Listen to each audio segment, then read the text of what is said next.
مرت بجنبي مسرعة أروي لكم قصتنا في صدفة في الجامعة، ومريت مرة على القسم متصادف بينا بدورة حلوة وجميلة بكل كتر من الحلا مسطورة، الوجه قمرية مسه والشفة مطبوعة طبع والعين أحس محفورة.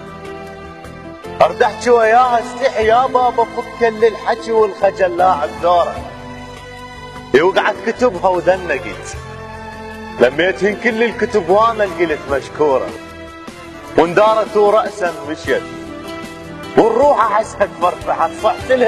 صحت لها دارت باوعت قلت لها يل مستورة، وهنا كظان الخجل قالت لي امر بالعجل، قلت لها لا عفوا ترى متدمرة النور.